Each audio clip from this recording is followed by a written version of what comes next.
Uma outra coisa que a gente vê, pelo qual as pessoas se levantavam em oposição a Jesus, era por conta das parábolas de Jesus. Mateus capítulo 13, verso 34 a 35, diz assim: Jesus disse todas essas coisas às multidões por parábolas, e sem parábolas nada lhes dizia. Isso aconteceu para se cumprir o que foi dito por meio do profeta: abrirei a minha boca em parábolas, publicarei coisas ocultas desde a criação do mundo. Ou seja, uma das marcas dos ensinamentos de Jesus, conforme registrados nos relatos evangélicos, é o uso de parábolas.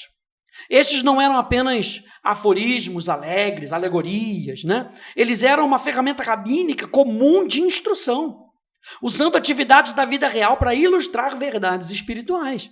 Quando a gente pega lá Marcos capítulo 4, verso 10 ao verso 12, diz assim: quando Jesus ficou só, os que estavam junto com ele, estavam junto dele com os 12, começaram a lhe fazer perguntas a respeito das parábolas.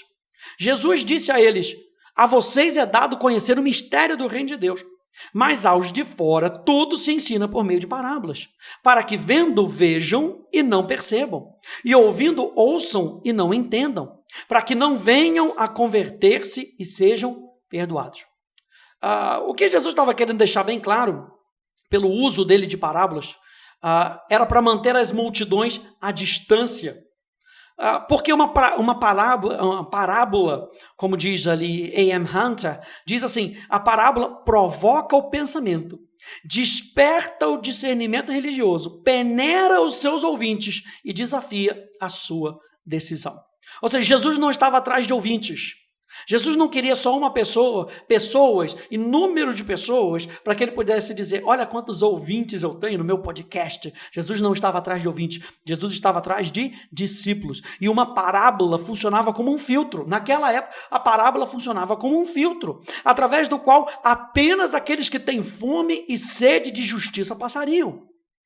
Eram os 12 e os outros ao seu redor, que tiveram tanta fome que lhe pediram que explicasse as suas parábolas, e foi a eles que foi dado o segredo do reino de Deus. Então você entende que Jesus, quando ele usa parábolas, não era apenas uma boa alegoria, porque Jesus era um bom professor, então ele sempre usava exemplos. A parábola servia para fazer uma distinção entre aqueles que tinham fome e aqueles que não tinham fome, entre aqueles que falariam: não estou entendendo mesmo, essa pregação está muito difícil, não estou entendendo nada, vou embora daqui. E outro grupo que diria: não estou entendendo, acho que eu vou perguntar para ele, porque eu preciso entender isso. Então, quando a gente olha para os registros do Evangelho, a gente vê que Jesus tinha 2 níveis de ensino. Um era o ensinamento público e outro eram os seus ensinamentos particulares. Essa era uma prática comum entre os rabinos de todas as gerações. Os rabinos ensinavam uma Torá aberta ao povo, mas a um seleto círculo íntimo dos seus discípulos, que eram geralmente ali 1 ou 2 discípulos, eles ensinavam a sabedoria secreta dos sábios. Não é de admirar que mais tarde os principais sacerdotes interrogaram Jesus sobre os seus discípulos e o seu ensino. O que você tem ensinado aí para os seus discípulos? Só que Jesus era diferente, gente. Enquanto os rabinos guardavam isso, Jesus queria que todos pudessem entender. Só que qual era a qualificação de Jesus? Ter fome. Aquele que tem fome, venha a mim e beba. Sempre a fome, sempre a sede, né? Ele não ensinou, Jesus não estava ensinando nada esotérico aos seus discípulos. E por esotérico, a palavra esotérico significa secreto, destinados apenas a alguns iniciados, só alguns prediletos. Não era para os prediletos, era para aqueles que tinham fome. Ele não ensinou uma sabedoria secreta sobre os mistérios da criação, do céu, da vida após a morte. O seu ensino, no particular, era simplesmente a aplicação do seu ensino público à vida privada dos seus discípulos. Na verdade, em vez de guardar os seus ensinamentos privados apenas para os iniciados selecionados, Jesus ordena aos seus discípulos, Mateus capítulo 10, o que eu lhes digo às escuras, repitam à plena luz. E o que é dito para vocês ao pé do ouvido, proclamem dos telhados, totalmente diferente dos rabinos.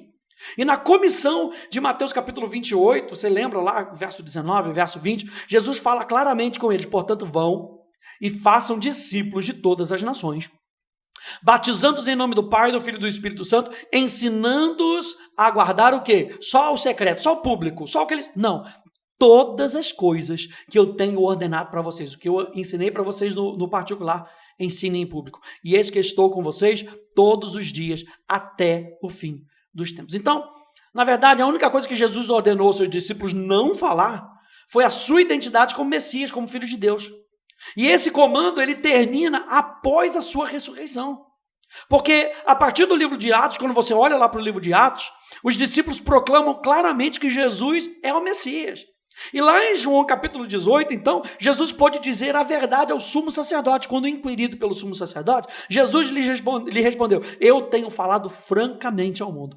Sempre ensinei, tanto nas sinagogas como no templo, onde todos os judeus se reúnem, e não disse nada em segredo, botando aí uma afronta, né, contra os fariseus, contra os escribas daquela época. Porque o que Jesus pegava? Jesus pegava o que ele ensinava publicamente e aplicava particularmente. Então os discípulos agora tinham uma mensagem particular aplicada, que eles poderiam ensinar por onde quer que eles fossem. Quando a gente para então para pensar na maneira como Jesus usa as parábolas, a gente pode entender que ele está sim desafiando os seus ouvintes a chegarem mais perto, a se submeterem aos seus ensinos. Isso deixa, gente, o reino das trevas furioso, porque o reino das trevas quer nos manter em ignorância. Mas o objetivo de Cristo não era apenas que as pessoas não entendessem por causa dessa seleção da fome e da sede, mas era o que será que ele quis dizer com isso, como eu falei. Será que eu posso me aproximar mais? Será que eu posso entender mais? Jesus queria instigar fome e sede no coração dos seus ouvintes. Nós vamos ser atacados sim e perseguidos sim, quando pelo Espírito de revelação nós trouxermos conhecimento que liberta as pessoas, liberando as vidas da escuridão, da escravidão do pecado, sendo elas transportadas para o reino do Filho do seu amor. Jesus foi perseguido pelos seus ensinamentos, porque ele queria que as pessoas entendessem por causa da fome no coração deles, mas as trevas não querem que isso aconteça. Então, nós também seremos perseguidos. A gente continua nesse tópico no próximo áudio. Tchau, tchau.